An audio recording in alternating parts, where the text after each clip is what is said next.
주신 말씀은 여호수아 7장 16절에서 26절 말씀을 근거로 죄의 문제가 해결되어야 하나님을 만날 수 있습니다라는 제목으로 하나님 말씀 증거하도록 하겠습니다. 약속의 땅 시리즈 32번째 시간입니다. 오늘 말씀은 이스라엘 백성들 중에 죄 지은 사람이 누구인지 분명하게 밝히는 장면과 그 사람이 죄를 고백하고 훔친 물건을 찾아내서 징계하는 내용을 우리에게 말씀하고 있습니다. 이 말씀을 통해 하나님께서 우리에게 주시는 한 가지 주제는 바로 완전한 회복입니다. 하나님께서는 우리와 함께 하시기를 원하십니다. 하나님께서 우리를 만드셨기 때문입니다. 우리가 이것부터 인정하고 가야 우리는 하나님과 제대로 된 관계를 맺을 수가 있는 것입니다. 사람은 누구나 태어납니다. 태어나서 자라나고 누구나 죽게 됩니다. 그것이 사람에게 주어진 하나님께서 만들어주신 생명의 가치입니다. 근데 그 생명을 누가 주셨습니까? 하나님이 주신 것입니다. 근데 사람은 어떻게 살지요? 나를 위해서 살아가지요. 내가 마치 내 생명을 원래부터 가지고 있었던 존재, 또 내 생명을 가질 수 있다고 생각하는 그런 그 단어가 지금 생각이 안 나는데요. 내가 원래 내 거야라고 생각했던 그 생각 때문에 평생토록 사람은 자기 생명을 지키기 위해서 살아가는 것입니다. 하지만 이 생명을 누가 주셨다고요? 하나님께서 주셨다는 것을 우리가 깨달아야 된다는 것입니다. 그래서 하나님을 우리가 창조주라고 부르고 우리는 우리를 피조물이라고 부르는 것입니다. 하나님께서 우리를 지으셨기 때문에 하나님과 함께하는 것이 마땅한 것입니다. 그렇기 때문에 하나님과 함께 있을 때 우리는요 살아날 수 있고 생명력 있는 사람이 되는 것입니다. 그런데 하나님과 떨어지게 되면 어떻게 될까요? 하나님과 떨어지게 되면 될수록 우리는 썩어져 갈 수밖에 없게 된다는 것입니다. 하나님은 사람을 처음부터 썩어지게 만들지 않으셨습니다. 하나님과 함께 할 수 있도록 만드셨지만 사람이 죄로 인해서 어떻게 되었습니까? 하나님과 단절되었다는 것입니다. 하나님과 단절되니까 어떤 일이 벌어집니까? 이제 썩어지는 인생이 되었다는 것입니다. 우리는 하나님과 함께 있어야지만 영원히 살 수 있는 영생을 얻게 됩니다. 우리 모두가 이 말씀을 통해서 이제 내가 썩어져가는 인생이 아니라 내가 영원히 하나님과 함께 할 수 있는 그 영생의 축복을 누리는 우리 모두가 되기를 예수님의 이름으로 축원합니다. 근데 그렇게 영생을 얻기 위해서 우리가 딱 한 가지 해야 될 것이 있습니다. 그것은 우리 안에 썩어져가게 만드는 그 요소, 그 암덩어리를 제거하는 것입니다. 그 암덩어리가 무엇일까요? 바로 죄라는 것입니다. 이 죄가 내 몸 안에 암덩어리예요. 만약에 우리 삶 속에서 갑자기 건강검진을 받았는데 암이 발견됐다고 합니다. 그런데 이 암이 이제 전이가 시작될 텐데 전이가 되기 전에 무엇을 해야 됩니까? 치료를 해야 시작한 것입니다. 그 치료가 뭐예요? 그 암을 잘 이렇게 조절하는 그것이 아닙니다. 암의 세포들을 완전히 제거해 버려야 그 암이 다시 나오지 않습니다. 그 암이 다시 나오더라도 다시 그 암을 제거하는 것이 다시 건강해질 수 있는 방법이라는 것입니다. 사람이 건강해질 수 있는 방법, 그것은 사람의 영혼이 건강해질 수 있는 방법, 그것은 나의 몸 안에 있는 이 암덩어리, 이 죄덩어리를 완전히 제거해야지만 가능하다는 것입니다. 그렇게 제거했을 때 어떤 일이 벌어집니까? 하나님과 우리가 다시 함께할 수가 있게 된다는 것입니다. 그러면 성경은 이 죄를 뭐라고 표현하고 있을까요? 성경은 죄를 어둠이라고 표현하고 있습니다. 왜 어둠일까요? 이 어둠의 부모, 이 어둠의 공간에 있는 자가 누구입니까? 바로 마귀입니다. 이 마귀가 죄를 시작했기 때문에 우리는 이 죄를 어둠이라고 부르고 있습니다. 이제 우리가 해야 될 건 무엇입니까? 이 어둠을 빛으로 바꿔야 된다는 것입니다. 내 삶 가운데, 내 마음 속에, 내 육체 가운데, 내 삶의 생각 가운데 어둠이 존재한다면 그것을 이제는 빛으로 바꿔야 한다는 말씀입니다. 그렇다면 이제 우리는 어떻게 죄를 버리고 빛 대신 주님을 따라가고 이 하나님과의 관계를 회복할 수 있을까요? 그것이 오늘 본문 말씀의 전체적인 내용입니다. 오늘 본문 말씀의 전체적인 내용은 하나님께서 그 이스라엘 백성들에게 아이성에서 너희가 패배한 이유가 죄를 범죄했기 때문이다라고 이야기했습니다. 그 범죄를 어떻게 하십니까? 너네가 범죄했지만 내가 눈 감아 줄게라고 이야기하지 않으셨습니다. 어떻게 합니까? 그 죄를 드러나게 하시고 그 죄를 하나님 앞에 자복하게 하셨습니다. 그 첫 말씀이 오늘 본문 말씀의 16절에서 18절 말씀입니다. 오늘 16절에서 18절 말씀을 보면요. 이에 여호수아가 아침 일찍 일어나서 이스라엘을 그의 지파대로 가까이 나오게 하였더니 유다 지파가 뽑혔고 유다 족속을 가까이 나오게 하였더니 세라 족속이 뽑혔고 세라 족속의 각 남자를 가까이 나오게 하였더니 삽디가 뽑혔고 삽디의 가족 각 남자를 가까이 나오게 하였더니 유다 지파 세라의 증손이요 삽디의 손자요 갈미의 아들인 아간이 뽑혔더라. 아멘. 하나님께서는 이스라엘 백성들이 이 아이성과의 전투에서 죄 때문에 패배했음을 가르쳐 주시면서 그 죄를 하나님께서 낱낱이 일컬을 수 있도록 말씀하셨습니다. 그래서 어떻게 하셨습니까? 족속을 뽑고 민족을 뽑고 또 그 가족을 뽑고 그 가족 중에 남자들을 뽑게 해서 누가 죄를 저질렀는지 끝까지 파헤쳤다는 것입니다. 제가 암덩어리에 대해서 이야기했는데 이 암은요 끝까지 파헤치지 않으면요 그 안에서 다시 그 암세포들이 전이하기 시작합니다. 다시 전이하게 되면요 예전보다 더 심하게 전이되는 경우도 많다고 합니다. 죄도 마찬가지입니다. 죄는 우리 마음속에서 어느 정도 그냥 제거했으니까 눈 감고 그냥 넘어간다. 그렇게 하는 죄는 다시 그 죄가 더욱더 성행할 수 있다는 것입니다. 그렇기 때문에 우리가 주님을 만나는 첫 번째 방법, 죄는 드러내게 해야 한다는 것입니다. 우리는 죄를 숨기려는 습관들이 있습니다.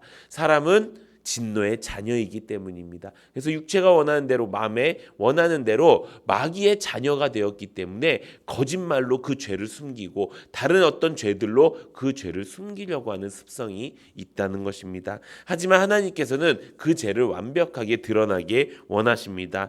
그 죄가 드러나기 위한 이유는요. 그것을 보고 하나님께서 벌을 내리시겠다, 심판을 내리시겠다 이 목적이 아닙니다. 완전히 그 죄를 뽑아서 완전히 해결시켜 주겠다라는 하나님의 뜻과 계획이 있으시다는 것입니다. 그리고 그 죄가 드러났을 때 이 암세포를 우리가 치료할 때 어떤 일이 벌어집니까? 우리 안에 고통이 있을 것입니다. 그것이 치료하는 일이 쉽지는 않을 것입니다. 그것처럼 이 죄덩어리를 내 안에 있는 죄덩어리를 우리가 해결하기 위해서는 반드시 책망이 필요하다는 것입니다. 그 책망이 두려워서 죄가 죄를 낳고 그 죄가 사망에 이르도록 만드는 것입니다. 성경에 이렇게 기록되어 있습니다. 에베소서 5장 13절에 보면 그러나 책망받는 모든 것은 빛으로 말미암아 드러나나니 드러나는 것마다 빛이니라 라고 말씀하고 있습니다. 우리에게 죄가 있는 것들 그것을 다 드러내는 은혜가 있기를 바랍니다. 드러내질 때 아픔도 있고 고통도 있을 것입니다. 하지만 이 아픔과 고통이 있어야 나음이 있다는 것을 우리가 알아야 되는 것입니다. 그리고요, 이 죄를요 하나님 앞에 자복하고 나와서 하나님께 깨끗함을 받았을 때 그 기쁨은요 이 고통과 아픔에 비교할 수가 없다는 것입니다. 우리가 많이 하는 말이 있죠. 우리가 말씀을 알기 전에는 이렇게 이야기합니다. 나도 연약한 인간인지라 어떻게 세상 속에 있는데 죄를 짓지 않고 살아가요. 어떻게 거짓말을 하지 않고 살아가요 라고 이야기합니다. 근데 저도 그렇게 생각을 하고 있던 사람이었습니다. 근데 우리 교회 안에서 말씀을 통해서 훈련을 받고 내 삶이 점점 더 간결해지고 내 삶이 점점 더 주님께로 가까이 가니까요. 정말 죄짓지 않고 살아가는 날들이 더욱더 많아졌다는 것입니다. 이것은 목사라서 경건하게 살려고 해서 그런 모습이 아니고요.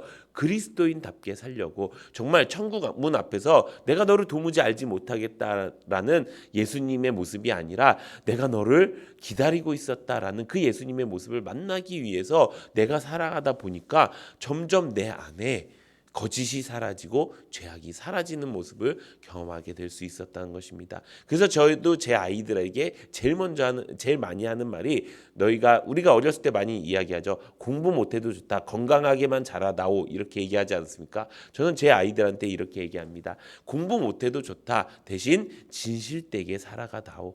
거짓되게 살지 말고 죄악 가운데 살지 말고 진실되게 살아가다오라고 이야기합니다. 그래서 저희 아이들은 무엇인가 죄를 고백할 때 그 죄가 어렵지 않게 고백하도록 훈육을 시켰습니다. 그 죄로 인해서 너희가 훈육을 받고 그 훈육보다 더 큰 상급이 있다는 것을 아이들한테 가르쳐 줄 때 아이들은 그 죄를 고백하는 데 있어서 어렵지 않게 고백하는 모습을 볼 수가 있습니다. 우리도 마찬가지입니다. 우리도 주님 앞에서는 어린아이와 마찬가지지요. 그래서 주님이 이렇게 말씀하십니다. 내 앞에서 그 모든 죄를 다 자백해라. 그러면 내가 그 죄를 다 용서하고 다시는 그 길로 가지 않게 내가 너와 함께 하겠다라고 말씀해 주시는 것입니다. 우리의 가운데 있는 그 누구에게도 말하지 못했던 그 모든 죄들 주님 앞에 나아서 돌이켜 회개하고 자복하는 은혜가 있기를 바랍니다. 그래서 우리에게 있는 그 모든 것들이 다 빛으로 드러내서 그 어둠이 조금도 생기지 않을 수 있도록 그 암세포, 그 죄가 조금도 생기지 않는 우리의 삶이 되는 은혜가 넘치기를 예수님의 이름으로 축원합니다. 두 번째 우리가 주님께로 돌아갈 수 있는 방법은 바로 주님의 말씀대로 회개하는 것입니다. 우리 오늘 본문 말씀 여호수아 7장 19절에서 20절 말씀을 보면요. 그러므로 여호수아가 아간에게 이르되 내 아들아 청하노니 이스라엘의 하나님 여호와께 영광을 돌려 그 앞에 자복하고 내가 행한 일을 내게 알게 하라. 그 일들을 내게 숨기지 말라 하니 아간이 여호수아에게 대답하여 이르되 참으로 나는 이스라엘의 하나님 여호와께 범죄하여 이러이러하게 행하였나이다. 아멘. 이라고 말씀하고 있습니다. 여호수아는 범죄한 아간에게 죄 말씀대로 자백하도록 만들고 있습니다. 우리가 죄를 자백하는 방법, 이제 왜 죄를 자백해야 되는지 알게 되었죠. 이제 죄를 자복해야 되는데 어떻게 자복해야 되냐? 그냥 내 마음대로 주님 잘못했어요라고 끝나는 것이 아니라는 것입니다. 우리가 이런 기도를 가끔씩 할 때가 있어요. 이제 기도할 때 내가 알고 지은 죄, 모르고 지은 죄 다 용서하여 주셨고 죄송한데 이 기도는 어찌 보면 잘못된 기도라고 말씀을 드릴 수 있습니다. 왜? 내가 모르고 지은 죄가 있을까요? 내 안에 나도 모르게 나오는 게 있어요. 아니에요. 내가 하는 거예요. 내가 지은 죄예요. 그래서 우리는 내가 알고 지은 죄 모르고 지은 죄 어쩌면 그것이 약간의 면피 같은 기도일 수 있습니다. 그래서 우리 이렇게 기도했으면 좋겠습니다. 내가 지은 죄 다 주님 앞에 내어놓겠사오니 주님 나의 죄를 용서하시고 이제 다시 그 죄를 짓지 않을 수 있도록 주님 나와 함께하여 주시옵소서. 내가 만약에 그 죄를 다시 짓는다면 주님의 형벌을, 주님의 심판을, 주님의 그 책망을 내가 듣겠습니다. 그리고 내가 다시 돌아가겠습니다. 라고 기도하는 우리가 되기 원합니다. 하나님의 말씀, 죄는요 하나님의 말씀대로 우리가 자백해야 됩니다. 시편 119편 105절에 보면 이렇게 기록되어 있습니다. 주의 말씀은 내 발의 등이요 내 길의 빛이니이다. 아멘. 주님의 말씀은 내 발의 등이 되고 빛이 된다고 말씀하고 있습니다. 내가 한 발짝 갈 때마다 무엇으로 가야 된다고요? 말씀으로 가야 된다는 것입니다. 우리는 너무 많이 내 마음대로 막 걸어가다가 어느 날 그것이 돌뿌리에 걸려 넘어지고 어느 날 그것이 웅덩이에 빠지게 되면 그때서야 하나님의 말씀을 기억하고 하나님 내가 또 내 마음대로 왔어요. 하나님 나도 어쩔 수 없는 사람인지라 이렇게 연약해서 다시 넘어졌어요 라고 이야기합니다. 처음부터 그러지 않았으면 좋겠습니다. 우리의 매일매일이 말씀으로 한 발자국 한 발자국 가는 매일매일이 되었으면 좋겠습니다. 그래서 우리가 큐티하자고 이야기하는 거예요. 큐티는요, 우리가 율법을 지켜서 율법을 지킨 사람이 하나님의 나라에 갑니다, 이 말씀을 드리는 게 아니에요. 매일매일 내가 죄로 인해서 넘어지지 않는 삶을 살기 위해서 내 발에 말씀을 두는 거예요. 말씀을 두고 한 발짝 딱 걸어갈 때마다 이게 말씀에 맞아? 이게 내가 받은 말씀이야? 또 내가 받은 말씀이 으로 가고 있는 거야? 라는 것들을 조금씩 걸어가는 거예요. 하나님은요, 우리가 막 100m 경주하는 사람처럼 막 달려가는 것, 그것을 원치 않으세요. 매일매일을 말씀대로 제대로 가기 원하세요. 100m 달리기로 막 열심히 달리고 있어요. 근데 그 꼬링 지점이 지옥이에요. 그러면은 하나님의 의도와는 전혀 상관없는 삶을 살고 있다는 것입니다. 사랑하는 성도 여러분, 우리가 매일매일 한 발자국씩 갈 때 내 앞에 죄가 있는지 없는지 확인하기 위해 우리는 말씀으로 사는 우리 모두가 되기를 예수님의 이름으로 축원합니다. 마지막 세 번째, 우리가 주님을 만나기 위해서는 나의 주인 되신, 또 나의 주인 되시고 나의 빛 되신 분이 바로 예수 그리스도라는 것을 우리가 깨달아야 된다는 것입니다. 우리 오늘 본문 말씀 여호수아 7장 26절의 말씀 보면 이렇게 기록되어 있습니다. 그 위에 돌 무더기를 크게 쌓았더니 오늘까지 있더라. 여호와께서 그의 맹렬한 진노를 그치시니 그러므로 그곳 이름을 오늘까지 아골골짜기라 부르더라. 아멘. 아간이 범죄한 사실을 고백하지요. 그리고 아간에게서 그 범죄한 물건들이 나오기 시작합니다. 그리고 아간은 하나님의 징벌을 받게 됩니다. 그렇게 하나님의 징벌을 받음으로 이스라엘 백성들은 다시 하나님과 그 언약된 백성이 되었고요. 하나님과의 관계가 회복되게 되었습니다. 우리의 마음속에서, 우리의 삶 가운데서 이 죄를 완전히 해결했을 때 하나님께서는 우리를 다시 만나주십니다. 성경에 이렇게 기록되어 있습니다. 요한복음 8장 12절에 보면 예수께서 또 말씀하여 이르시되 나는 세상의 빛이니 나를 따르는 자는 어둠에 다니지 아니하고 생명의 빛을 얻으리라. 아멘. 우리가 살아가는 이유와 목적, 그것이 무엇입니까? 영원한 생명을 영원한 생명을 얻기 위해서입니다. 그 영원한 생명을 얻기 위해서 가장 중요한 것, 그것은 빛 대신 주님, 빛 대신 예수 그리스도를 따라가야 된다는 것입니다. 우리는 세상에 힘들고 어려운 일이 다가올 때 흔히들 뭐라고 이야기합니까? 이거 하나님께 벌 받는 것 같다라고 이야기하는 것입니다. 혹은 하나님을 믿지 않는 사람들도 이렇게 얘기할 때 무엇이라 이야기합니까? 내가 잘못 살아서 벌 받는 것 같아. 내가 이렇게 살아야 되는데 이렇게 살아서 이건 다 내 업보야 라고 이야기하고 있습니다. 하지만 우리가 잘못해서 벌 받는 것까지도 우리의 주인 되시고 우리의 이 땅의 주인 되신 하나님 안에 속해 있다는 것을 우리가 먼저 깨달아야 된다는 것입니다. 우리가 이 아골골짜기가 생기고 또 아간이 그 죄의 심판을 받자마자 여호와께서 그의 맹렬한 진노를 그치셨다고 말씀하고 있습니다. 하나님을 진노하게 했다면 이제 내가 완전히 그 죄에서 회개하고 용서받아서 그 일을 다시 못하게 하도록 하는 것이 우리 인생 가운데 가장 중요한 일이라는 것입니다.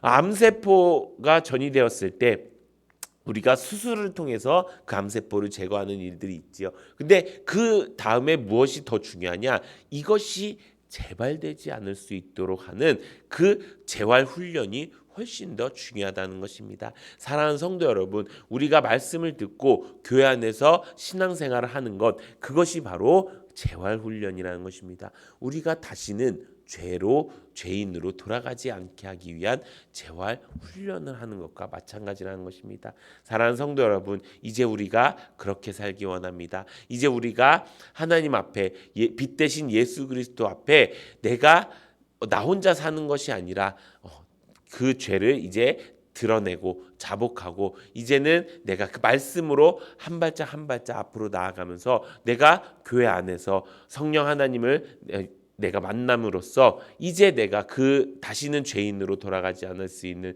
이 재활 훈련을 할 수 있는 우리 모두가 되길 바랍니다. 그래서 우리의 모든 삶 속 가운데 하나님이 한 군데도 부재중이지 않을 수 있도록 내 마음 속에도 내 생각 속에도 내 삶 속에도 온 곳에 하나님이 계시도록 하나님을 만나면서 살아가는 우리 모든 인생이 될 수 있도록 역사하시기를 예수님의 이름으로 축원합니다. 이 시간 기도하는